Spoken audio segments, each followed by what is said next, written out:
Partner van Toes in Limburg is Landgoed Hommelheide.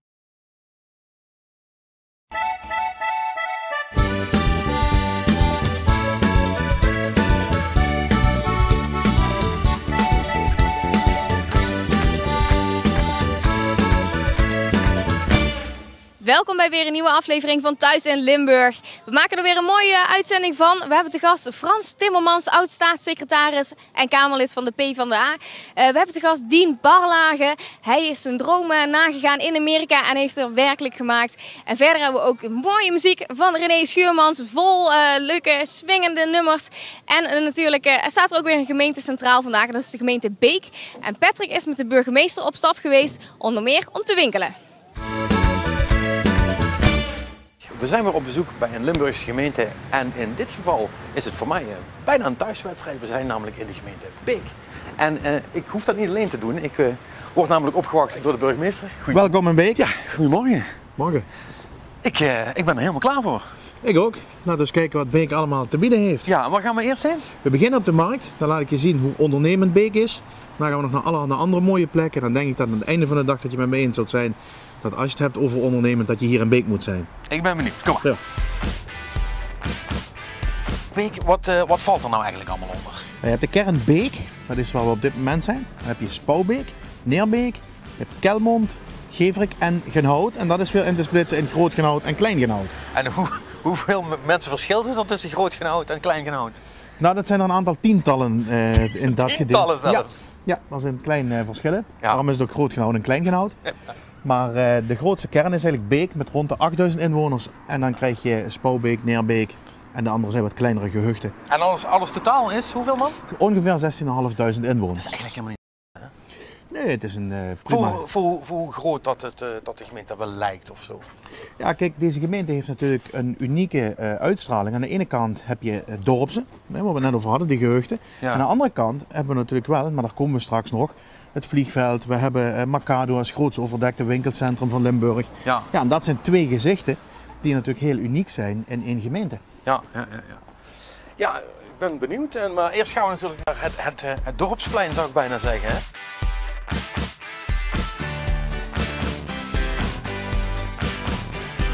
Nou, dit is dus het centrum van Beek. Ja, dit is het centrum. Hier zitten een aantal speciaalzaken gevestigd. Moet je denken aan schoenmode, herenmode, damesmode. Ja.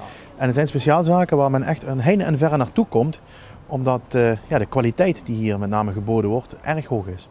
Ja? Ja. Oh, okay. Kwaliteit is erg hoog en het is gratis parkeren. Dat is natuurlijk ook een voordeel. Ja, dat is. Maar dat is niet zo super goed qua parkeerplaats. Dan staat het toch heel snel vol? Nou ja, daar is die parkeerschijf voor geïntroduceerd die we onlangs hebben ingezet. De blauwe zone zoals dat zo mooi heet. Betekent, ja, je kunt gratis parkeren hier. En doordat we dat reguleren met een parkeerschijf is er altijd plek over om een auto te zetten. En dat is natuurlijk wel ideaal als je hier naartoe wil komen. Ja, dat is niet het enige wat er hier in Beek te winkelen valt, toch? Nee, hier in het centrum zijn met name de speciaalzaken. En voor ieder wat wils hebben we Mercado, het grootste overdekte winkelcentrum van Limburg. En misschien kunnen we nou ook eens een kijkje gaan nemen. Zullen we dan eens gaan bekijken dan?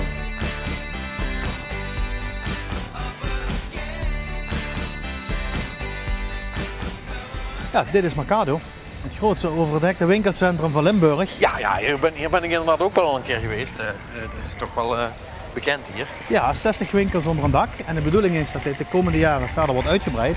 En dat het ook een facelift krijgt. Oké. En dat het daarmee nog aantrekkelijker wordt om hier te komen winkelen. Dus je gaat pimpen? Dat is wel de bedoeling. Nou, mooi. Ja.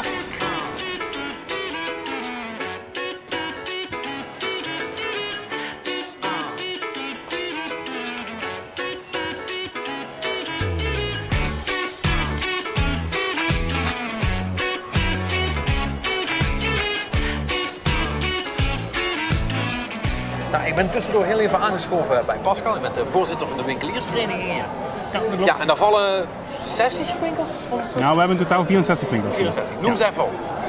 Nou, dan hebben we wel heel erg veel tijd nodig, maar je kunt altijd kijken op de nieuwe website van ons, www.mercadobeek.nl. En dan kun je alle winkels, tref je daar aan, wat hier onder één dak zitten. Oké, maar ja, je kunt wel zeggen dat jullie wel van alles wat hebben, toch? Dus je algemene winkelervaringen, de meeste dingen die je in een stad vindt, hebben hier ook. We hebben een heel gevarieerd aanbod van horeca, waar we nu zitten, tot mode, tot levensmiddelen, sport. Het is heel gevarieerd aanbod. Eigenlijk vind je hier van alles wel wat. Ja, het grote voordeel is natuurlijk, er zit altijd een dak boven. Dus ik neem aan dat jullie ook de meeste mensen hebben bij slecht weer. Of is dat toch niet zo?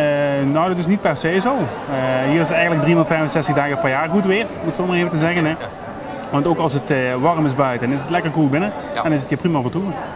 Ja, hier kun je ook nog gratis parkeren, zag ik. We hebben 1500 gratis parkeerplaatsen. Dat is fijn, hè? Ja, dat kan je wel zeggen. Ik neem aan dat mensen dat wel waarderen, toch? Ja, goed, het is gewoon een heel belangrijk issue. Mensen willen graag in ieder geval parkeren vlakbij de uitgangsleden waar ze naartoe gaan. Ja. En hier zit ook nog eens gratis, dus het is eigenlijk 2 vliegen in één klap. Ik hoorde van de burgemeester dat er ook plannen zijn voor uitbreiding. Ja, dat klopt. Ja, dus dat is natuurlijk mooi. Krijg je ook weer meer faciliteiten natuurlijk waar je rekening mee moet houden. Moeten jullie daar veel mee doen? Nou, je hebt het net al gehad over de parkeerplaatsen, maar wat we bijvoorbeeld ook hier hebben op woensdag, donderdag, vrijdag en zaterdag is gratis kinderopvang. Dus eigenlijk kun je als hele familie naar de Mercado komen, de kinderen worden geëntertained en je kunt samen netjes op je gemak lekker je boodschap doen. Ja, en dan ben je eigenlijk in één keer klaar. Ja. Ja, inmiddels is bij mij aangeschoven Frans Timmermans, oud-staatssecretaris en PvdA-kopstuk. Welkom. Dank. Ja, u bent geboren in Maastricht, maar voor het grootste deel van uw leven woont u in Heerlen. Of in het buitenland. Ja, of in het buitenland, inderdaad. Maar het stukje Maastricht, zit dat nog steeds in u? Ja, ik kan me nog heel goed herinneren dat ik een heel klein mannetje was en dat mijn moeder met mij naar het hertenkamp ging en naar de Berenkuil ging in Maastricht, waar nu kunstwerken liggen, maar toen beren zaten.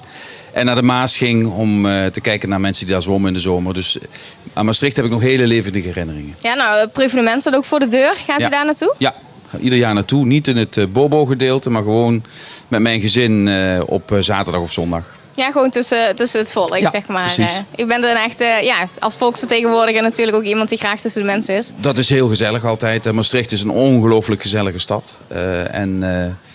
Maar Heerlen doet daar gelukkig niet voor onder. Tegenwoordig heb je in Heerlen veel te beleven. Cultura Nova komt er weer aan. Dat is een fantastisch cultureel festival. En wij hebben in Zuid-Limburg heel veel te bieden tegenwoordig. Ja, dus dan bent u sowieso ook vaak te vinden. Absoluut. In de vrije tijd ook. Ja. Nou is het zo, u heeft Franse letterkunde en Europees recht gestudeerd. Klopt. Daardoor ook die stap naar Europa gemaakt? Klopt, ja. Ik ben diplomaat geworden. Eerst militaire dienst geweest, toen diplomaat geworden.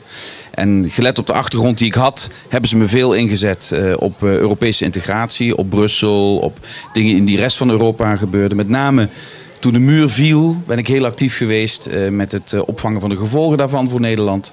Dus dat heb ik als diplomaat altijd kunnen doen. Ja, want wat bracht dat stukje Europa meer dan wat Nederland eigenlijk te bieden had? Nou, je ziet dat voor Limburg zeker ligt de toekomst echt in Europa. Als je nog terugdenkt, 20 jaar terugdenkt. In Venlo mensen 2 kassas moesten hebben. 1 met marken en de ander met guldens. Dat kostte de winkeliers ontzettend veel geld. Vrachtauto's stonden soms dagenlang aan de grens voordat ze Duitsland in konden. En nu zie je dat Venlo, een prachtig voorbeeld, straks 5.000 tot 10.000 extra banen krijgt. Omdat ze de containerterminal kunnen uitbreiden. Omdat Europa trekt en omdat Venlo een knooppunt is geworden in Europa. Dat hebben we allemaal aan Europa te danken. Dat vergeten we wel eens. Ja, maar u heeft toch weer een stap teruggezet eigenlijk, als het zo mag zeggen, naar de Tweede Kamer.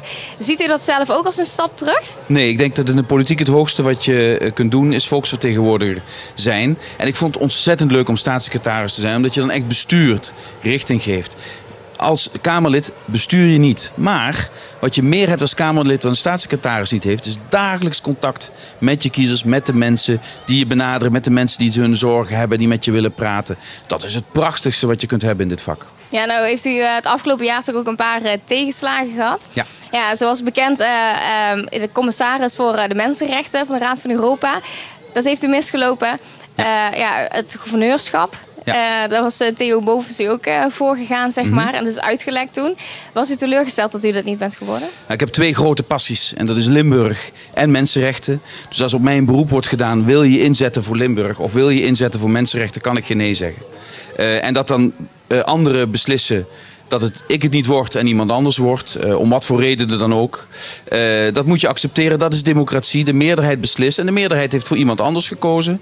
Zowel wat betreft het gouverneurschap van Limburg als wat betreft de mensenrechtencommissaris. Ja, nou was dat natuurlijk vroeg uitgelekt. Vindt u dat niet vervelend dat er zoiets uitlekt? Ja, dat is heel vervelend. Omdat nou eenmaal is afgesproken dat zo'n procedure niet openbaar is.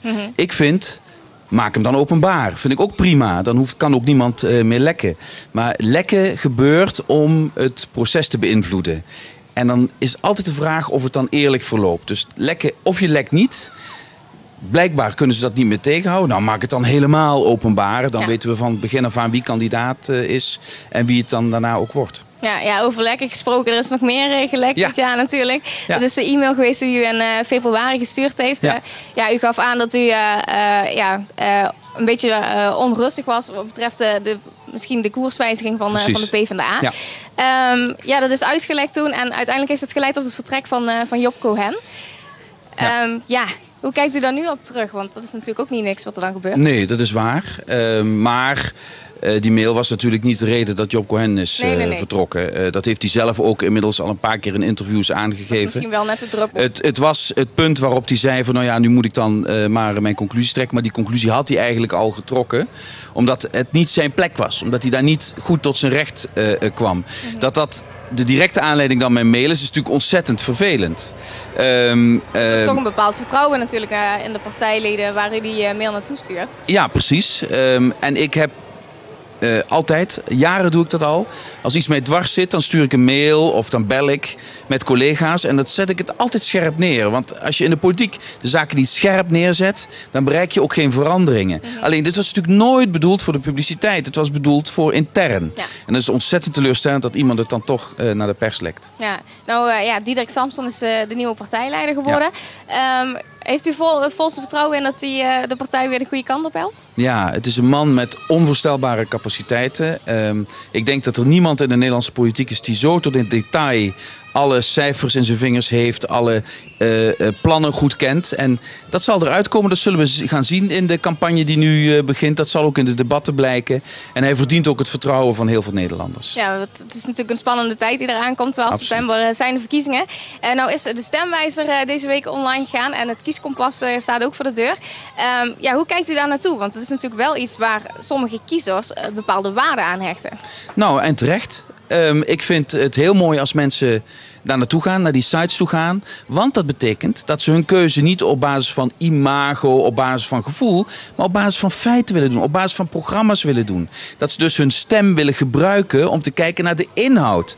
Nou, beter kun je het niet hebben in de politiek. Beter dan op sentimenten of op poppetjes stemmen is om te kijken naar wat gaan die politieke partijen straks met mijn stem doen. Ja, want heeft u zelf wel zo'n test gedaan? Ja.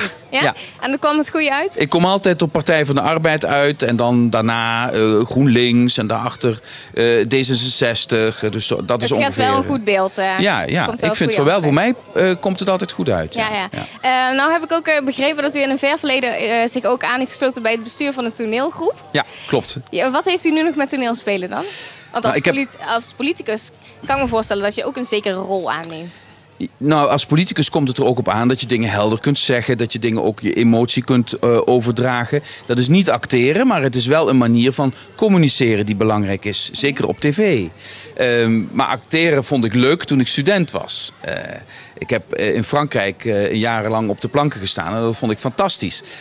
Maar waarom ik in het bestuur zit is meer omdat ik heel veel passie heb voor de culturele sector. Omdat ik vind dat wij die kennis die ik dan heb op bestuurlijk vlak mag inzetten om mensen die kennis ontberen, maar die heel veel doen voor de cultuur, een steuntje in de rug te geven. Ja, en naast cultuur op sportgebied heeft u er ook veel mee? Ja, natuurlijk als commissaris van Rode JC. Rode JC is mijn club. Met mijn opa die mijnwerker was, ging ik voor het eerst als klein mannetje naar Rode JC toe. En die liefde is nooit meer overgegaan. Dick Nanninga was vroeger mijn grote held. Ik ben blij te horen dat hij weer uit zijn coma ontwaakt is waar hij in lag. En ik wil ook wat ik bestuurlijk kan inzetten om mijn club een stap verder te brengen. Roda zat in ontzettend zwaar weer de afgelopen jaren. Financieel heel erg moeilijk. En stap voor stap gaat het beter met ons. En dat vind ik heerlijk. Nou, dat is goed om te horen dat het in elk geval positieve werking heeft dan inderdaad. En nou bent u ook vader, heeft 4 kinderen. Klopt. Wat is uw vaderrol? Bent u een echt familiemens? Ik ben een ontzettend familiemens. Alleen ik heb altijd het gevoel dat ik ze tekort doe. Door mijn werk. Niet alleen omdat in dit vak je toch gauw 80, 100 uur per week werkt. Maar ook die afstand tussen Heerlen en Den Haag is heel erg groot. Ja. Dus de kinderen moeten mij heel vaak missen. Daarom vind ik het heel belangrijk om, als ik er wel ben, heel veel tijd aan de kinderen te besteden. Samen met de kinderen te besteden en samen dingen doen. En we genieten daar als gezin ontzettend van. Ja, wat zijn de dingen die u zoal samen doet? Nou, wat de kinderen heel erg leuk vinden is wandelen. We hebben ook 2 honden en met de honden wandelen vindt iedereen fantastisch. Ze vinden het ook leuk om zoals hier, naar plekken zoals hier te gaan. We zijn hier nog nooit geweest, maar we zullen hier binnenkort echt naartoe komen. Recreëren vinden de kinderen ontzettend leuk. Fietsen genieten ze van. Voetballen, alle dingen die je erbij kunt voorstellen. Lezen samen, praten samen. Zo brengen we heel veel van onze vrije tijd door. Ja, dan zijn de 2 jongste kinderen nog te jong om naar festivals te gaan. Ja. Maar daar houdt u zelf wel van, toch? Ja, en die oudste 2 die gaan wel altijd mee. We zijn nu al, denk ik, achter elkaar. Ja, dan gaat u echt met z'n allen? Met z'n allen. En mijn broer en zus gaan dan vaak, 2 broers en 1 zus gaan dan vaak ook nog mee. Dan gaat er hele Timmermans Klein gaat naar Pinkpop. Nou, dat is ontzettend genieten. Ja? En volgend jaar hoop ik mijn 25e Pinkpop mee te maken. En is ieder jaar weer een feest. Dit jaar ook Bruce Springsteen was weer fabelachtig dit jaar. Ja, zijn er bepaalde artiesten die er voor u uitspringen dan? Nou, Bruce Springsteen is wel een grote held van mij. Altijd al geweest. Combinatie van optimisme en toch heel erg meevoelen met de kleine man en wat de kleine man beweegt. En de hoop die hij altijd uitstraalt en het gevoel dat er altijd in zit. Ik vind het fantastische muziek. Spreekt mij al aan sinds de jaren 80 en dat zal ook nooit overgaan. Ja, gaat u dan ook naar de camping of dat niet? Is het puur terrein? Nou ja, ik zelf, wij wonen vlakbij het terrein. Ja. Ik zelf ben vroeger wel op de camping geweest, maar dat is heel lang geleden. En mijn kinderen blijven dan op de camping, de oudste 2. En ik ga dan gewoon naar huis. Ja, in 2008 heeft u de eer mogen hebben om Pinkpop te openen. Ja, geweldig. Ja. Ja, een mooie ervaring. Ja, vond ik geweldig. Die mensen die daar allemaal staan. En die niet lastig gevallen willen worden met politiek. Dus dat heb ik dan ook niet gedaan. Ik heb alleen met hen mijn festivalgevoel willen delen. Mijn ontzettend goede gevoel bij dit soort grote evenementen waar nooit een wanklank valt. Waar iedereen plezier heeft. Waar iedereen elkaar ook de ruimte gunt om zichzelf te zijn. Ja, zo zou je graag Nederland altijd willen zien. Ja, het heeft wel uw stropdas gekost. Ja, want klopt. Giel Beel heeft hem... hij moest iets doorknippen. Ja, toen werd het de stropdas. Heeft u nog een nieuwe van hem gekregen? Nee, heb ik niet gekregen, maar heb ik ook niet aan hem gevraagd. Ik heb er wel een leuke vriendschap met Giel Beel aan overgehouden. En ik vind het een fantastische vent. Nou, goed zo. Nou, we zitten weer op een mooi vakantiepark. Ik gaf net al aan, het zou leuk zijn om een keer terug te komen. Ja. Maar hoe viert de familie Timmermans nou vakantie? Nou, ik heb als kind een aantal jaren in Italië gewoond en dat blijft altijd trekken. En we gaan niet ieder jaar op vakantie, maar als we gaan, dan gaan we naar Italië. En zo zijn we dit jaar ook in het zuiden van Toscane in de Maremma 2 weken geweest. En dan is het ieder jaar of iedere keer als u naar Italië gaat weer een andere plek dan? Iedere keer weer een andere plek. Proberen we zeg maar zo rond de kerst, januari, een leuk huisje te vinden of een leuk hotel te vinden. Waar het voor de kinderen ook leuk is. En dan leven we daar al maanden naartoe. Maar we gaan ongeveer eens in de 2-3 jaar, niet ieder jaar. Ja, nu natuurlijk weer volop in de verkiezingen die eraan zitten. Absoluut. Het wordt nog een hele drukke campagne de komende maand. Nou, ik wens u in elk geval heel veel succes de komende tijd. Dank u wel. Dan gaan wij door naar het volgende, want ik mag ook nog even een prijs weggeven, namelijk een verblijf hier op het park. Nou, meneer Timmermans die gaf al aan dat hij hier graag naartoe zou willen komen en misschien wilt u dat ook wel. Het enige wat u dan hoeft te doen is even naar onze Facebookpagina te gaan. Daar vindt u een bericht over dit vakantiepark Hommelheide. Geef even aan dat u het leuk vindt en misschien maakt u dan wel kans op een mooi verblijf hier op het park. Nou, ondertussen is het ook tijd geworden voor wat muziek in de uitzending. En dat is er niemand minder dan René Schuurmans. En die gaat zingen Laat de zon in je hart.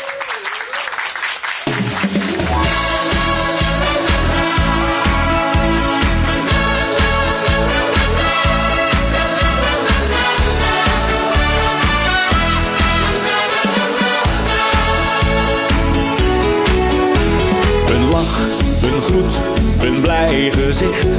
Een vogel zwevend naar het licht. Oh, het lijkt zo gewoon, maar het is toch bijzonder.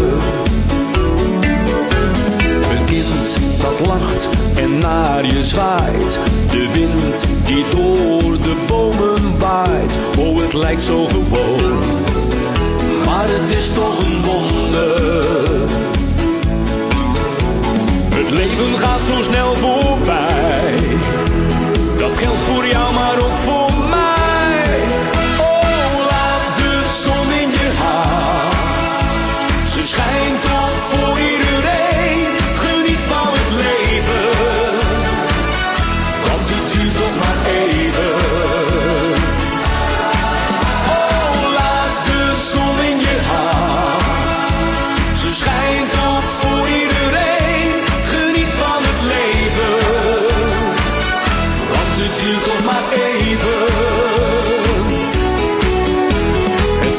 zand, de zee, de volle maan. De hemel waar de sterren staan. Oh, het lijkt zo gewoon, maar het is toch bijzonder. En ben je soms niet goed gezind, denk aan de glimlach van een kind. Ja, dat maakt je weer blij. Ja, dat maakt je weer vrolijk. Het leven gaat zo snel voorbij. Dat geldt voor jou, maar ook voor mij. Oh, laat de zon in je hart.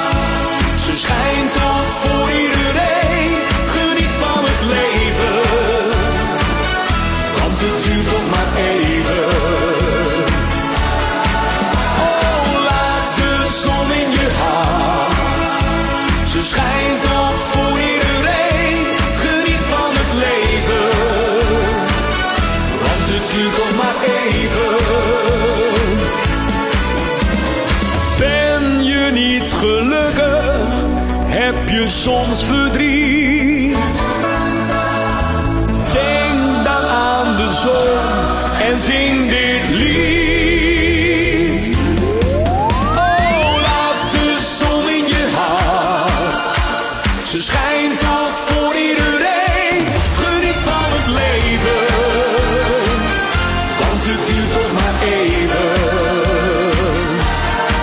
Oh, laat de zon in je hart.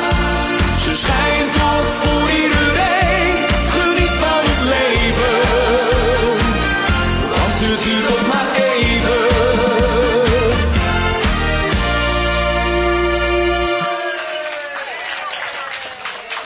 Ja, van zo'n geweldig optreden gaat de zon ook nog spontaan harder stralen. En mijn volgende gast heeft trouwens alles te maken met het volgende.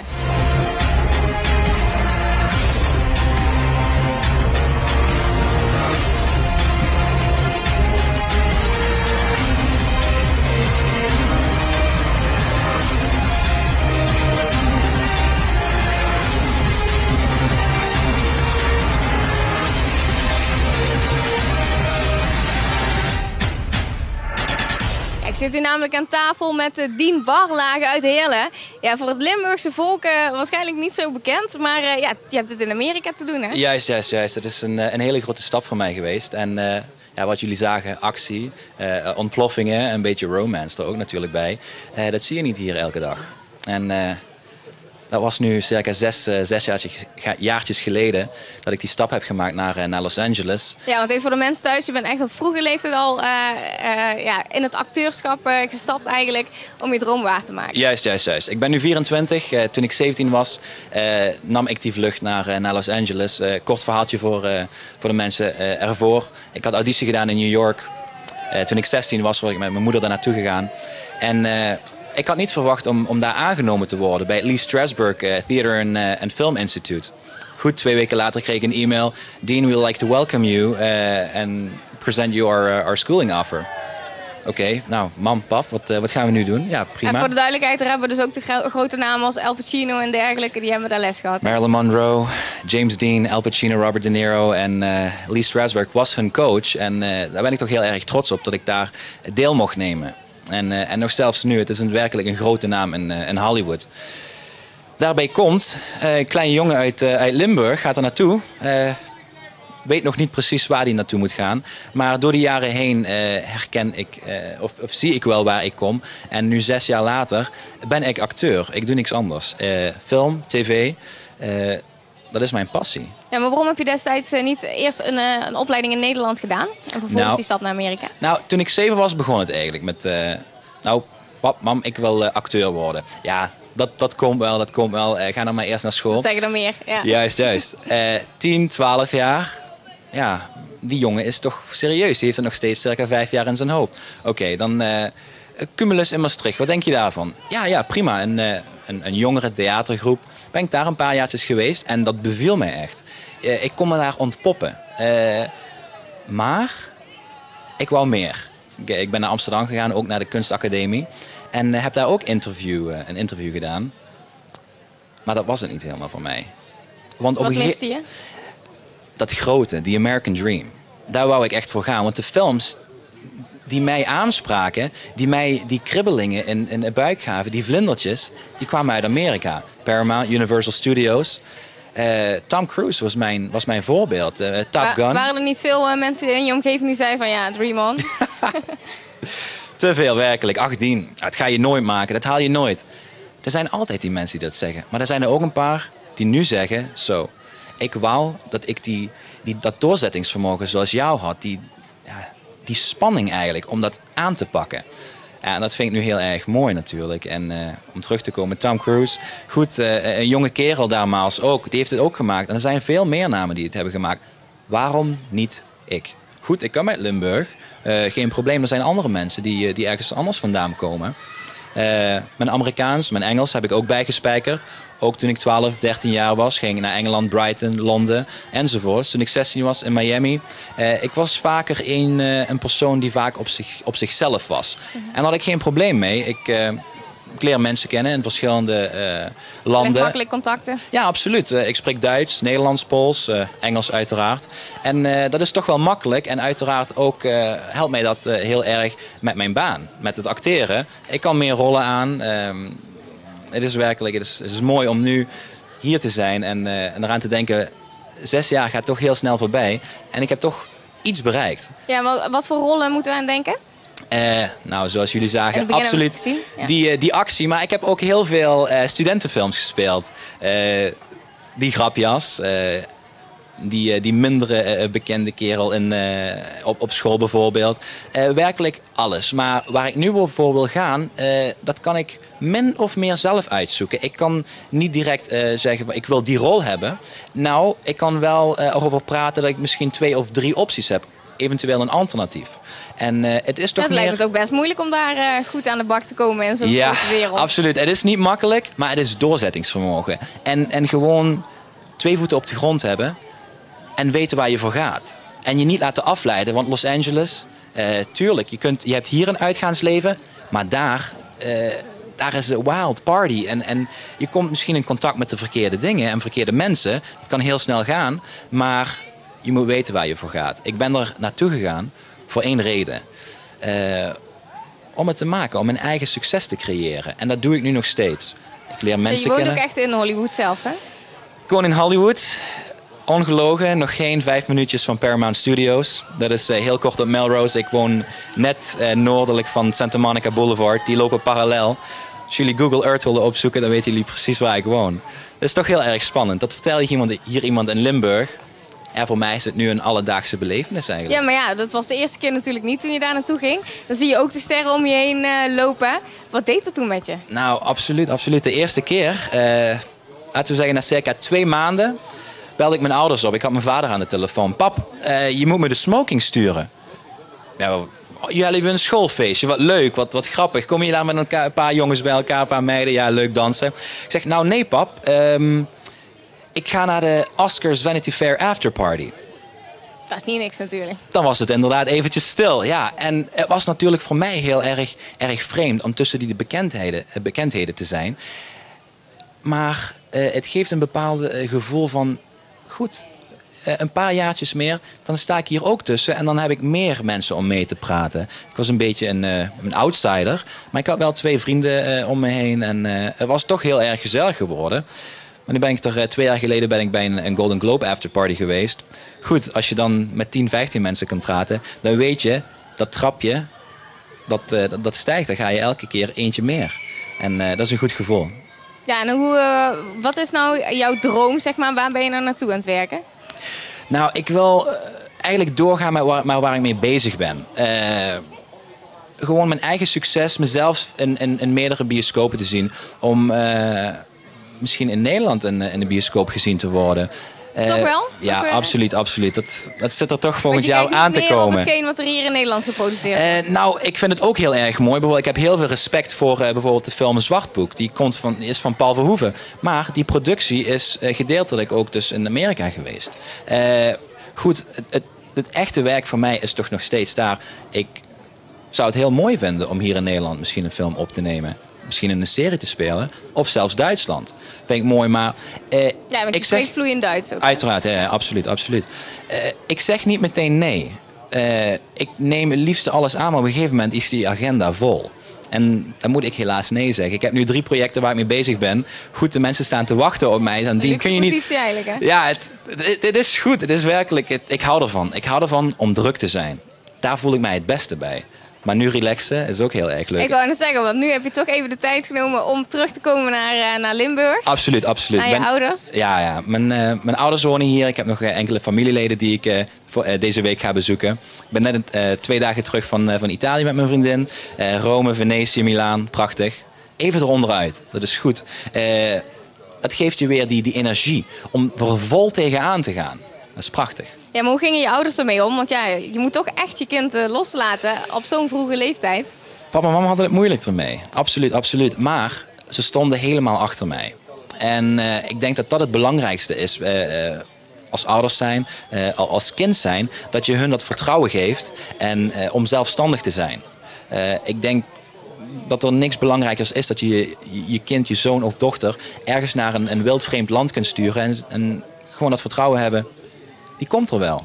Die regelt zich dat wel. En ja, zo gezegd, zo gedaan. Ik heb nu mijn appartementje in Los Angeles. Maar Skype of FaceTime, dat is nu ook dat verkort die afstand. Ja. En dat is ook heel erg mooi. Maar af en toe vind ik het toch leuk 1 keer, 2 keer in het jaar hier te zijn. De zomer en voor kerst. Dat is toch heel erg hecht. Is het echt thuiskomen nog? Jawel, het is mooi. Die gevoelens en die emoties die afgelopen kerst en nu in de zomer even thuis zijn. Gisteren zaten we tot 1 uur 's avonds nog op het terrasje. Kopje thee, gewoon over niks praten. Over alles wat leuk is en gewoon gezellig zijn. En gezellig doen. Maar met mijn vader waren we in de garage aan de Harley aan het werken. Met mijn moeder een beetje shoppen in Maastricht. Niks kopen, nee, gewoon gezellig samen in de stad een beetje wandelen. Ja, en andersom, komen ze ook wel eens die kant op? Absoluut, absoluut. De eerste keer waren ze ook meteen in Hartje Hollywood. En dan gingen we ook naar de Star Walk of Fame. En zeiden, jongen, wat doe je hier? Hoe gaat het hier verder met je? Ik zei van, man, dat is toch goed? Ik weet toch waar alles is? Dat is toch allemaal prima? Zelfs mijn oma uit Polen is een keer langsgekomen. Zij wou gewoon weten, ja, wat doet die kerel daar? Hoe gaat het hem daar? Maar nu, mijn vader komt nu apart, mijn moeder komt nu apart. We hebben andere interesses. En met pap ga ik over in Malibu. Ze komen echt de partykant op en dan... Ja, absoluut. Een week of 2 met mijn vader. We waren op de Harley gaan rijden in Malibu. Pacific Coast Highway. Kijk je in die spiegel achteruit. Zie ik pap achter me of hij ziet mij. Ik denk wel dat je die kriebels in de buik krijgt en dat kippenvel. En hetzelfde voor mijn moeder. Dan gaan we aan het strand een beetje wandelen. En een hapje, een drankje op het terrasje. Gewoon gezellig samen zijn. En dat is toch mooi. Dat is heel belangrijk voor mij. Misschien een van de belangrijkste dingen apart van mijn passie waar ik voor wil gaan. Toch die familie thuis. Ja, zeker. Ik ben zeker een familiepersoon. En ja, zoals ik zei, ik moet 1 of 2 keer eventjes terug naar Limburg komen. Nou, ik wens je nou voor heel veel succes met de carrière verder. We zien je vast nog wel terug op het doek, ga ik vanuit. Absoluut, absoluut. Misschien heel binnenkort. Ook een keer op het Nederlandse doek, hè? Wie weet. Ik denk het wel. Ik heb een paar e-mailtjes links en rechts verstuurd en gecommuniceerd met veel verschillende mensen. Dus het zit er aan te komen. Is goed. Geniet er nog van hier in Limburg. En als je weer terug bent, dan laat het vooral eventjes weten. En laat weten hoe het met je gaat. Verder. Perfect, absoluut. Hartelijk bedankt. Ja, dankjewel. Nou, wij hebben vandaag de gemeente Beek centraal staan in ons programma Thuis in Limburg. En wat je er ook kunt doen, is Nordic Wolken.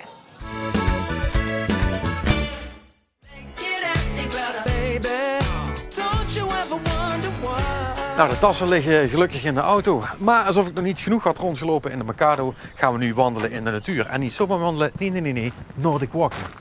Patrick, ook voor jou de stokken voor het Nordic Walken. Dankjewel.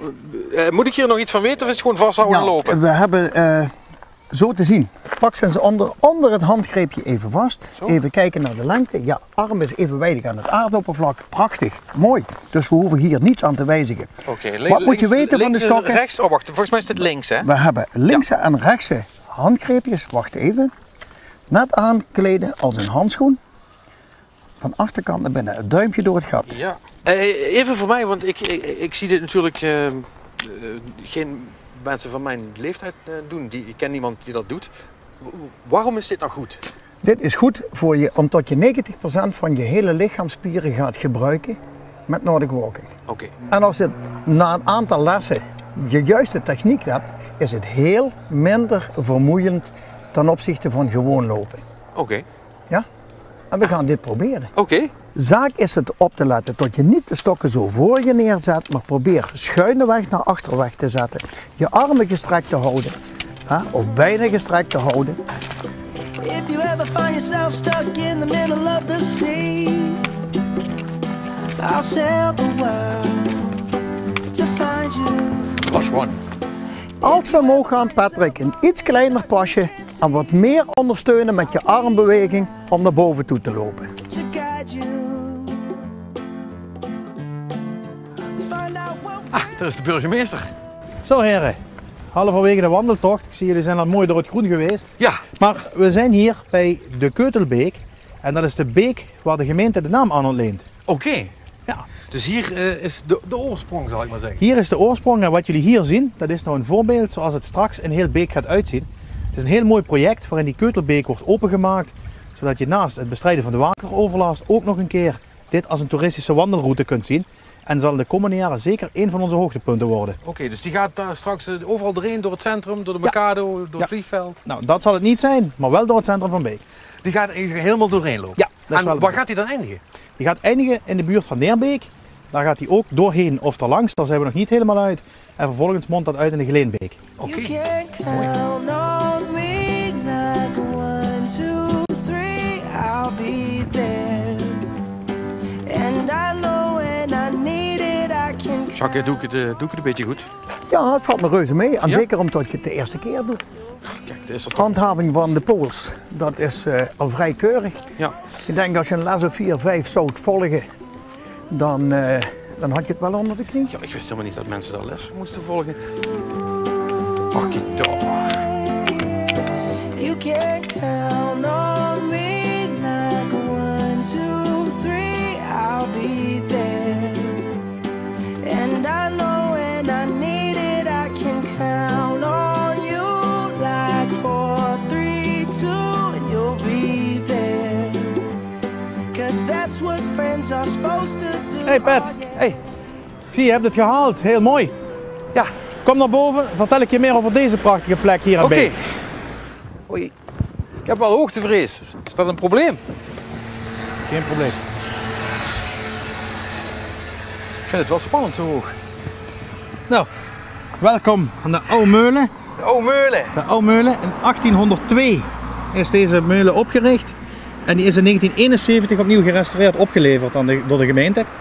En op dit moment dient het vooral als een landmark, zoals ze dat zo mooi noemen. Ja. Maar daarnaast is het ook mogelijk voor groepen om hierheen te komen. Ik vind het wel mooie rustiek hier. Het lijkt wel iets uit de Tour of zo. Ik zie hier zo'n hoop fietsenrenners langskomen. Ja, dat zou er zo in kunnen passen, want we zijn hier aan de Adsteeg. Dat is de bekende berg in Beek, waar onder andere het Nederlands kampioenschap wielrennen is. Oh, dus er worden ook allemaal wielrenfinales gehouden hier? De Ronde van Limburg finisht hier, de Vuelta is hier geweest, de Amstel Gold Race niet te vergeten, het Nederlands kampioenschap. Ja. Dus alles wat met wielrennen te maken heeft, ja, dat komt hier samen in die wielergemeente Beek. En ja, de Adsteeg is daar een heel duidelijk beeld van, wat denk ik bij heel veel wielerliefhebbers ook heel bekend is. Ja, dat past wel. Ja, Beek is een sportgemeente, want naast wielrennen hebben we natuurlijk ook een hele bekende karatevereniging. We hebben het handballen, de Lions, waar we ook als gemeente Beek in participeren. Ja. Dus we zijn ook een hele sportieve gemeente en ja, ook dat zie je denk ik heel terug in dat ondernemende van deze gemeenschap. En dat is wel leuk om te zien. Dat was weer een mooie reportage van de gemeente Beek. En wij gaan ondertussen even uit voor de reclame. En na de reclame komen we onder meer terug met nog een mooi gesprek met René Schuurmans. Dus tot na de reclame. Partner van Toes in Limburg is Landgoed Hommelheide.